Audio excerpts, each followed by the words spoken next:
বন্ধুগণ, এখানে যাকে নাচানাচি করতে দেখতেছেন আপনারা অবশ্যই চিনতে পেরেছেন যে উনি আর কেউ নন, উনি আমাদের মুফতি গিয়াসউদ্দিন বন্ডা। উনি যেরকম নর্তকীদের মতো নেচে গিয়ে মঞ্চ মাতিয়ে রাখেন, তদ্রূপ সামাজিক যোগাযোগ মাধ্যম ফেসবুকেও ওনাকে তালাশ করলে আরও একটু বাড়তি বিনোদন আপনারা আশা করতেই পারেন। সেটা হচ্ছে ওনার বউকে নিয়ে উনি ফেসবুকে ছবি আপলোড করেছেন। দেখতেই পাচ্ছেন যে চা বাগানে গিয়েছিলেন বেড়াতে, সেখানে ওনার বউকে নিয়ে যে ছবি উনি তুলেছিলেন সেই ছবিটা ফেসবুকে আপলোড করে দিয়েছেন। আর এখানে দেখতে পাচ্ছেন যে উনি বর এবং ওনার বউ কোণে সেজে যে মুহূর্তটা, সেই মুহূর্তটাও তিনি কিন্তু গোপন রাখেন নাই।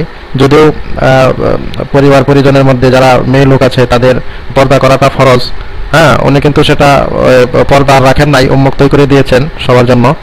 তো এই সেই আমাদের তাহিরি হুজুর, যিনি কোরআন তাফসীর করেন এবং নেচে গিয়ে মঞ্চ মাতিয়ে রাখেন।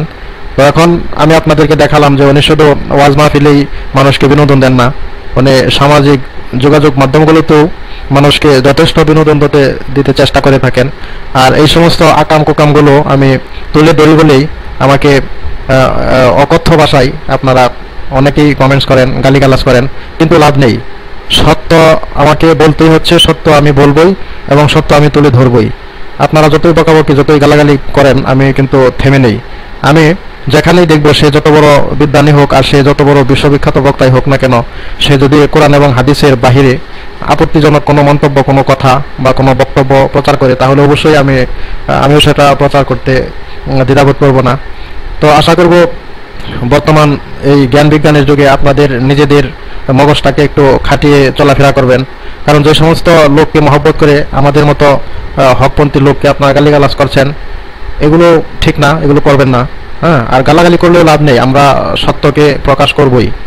তো এই জন্য আজকে আপনাদের মাঝে মিস্টার তাহিরি সাহেবকে একটু প্রচার করলাম, আপনাদেরকে দেখালাম যে আপনারা যাকে অনেক কিছু ভাবেন, অনেক মুরব্বী মানেন, পীর বাবা মানেন, দেখেন আপনাদের পীর বাবার কর্ম দেখেন যে ওনার স্ত্রীকে নিয়ে উনি কিভাবে ফেসবুকে দারুণ একটা পোস্ট দিয়েছেন। আশা করি এটা দেখার পরে আপনারা এই সমস্ত বন্ধের সঙ্গ ত্যাগ করবেন। ধন্যবাদ।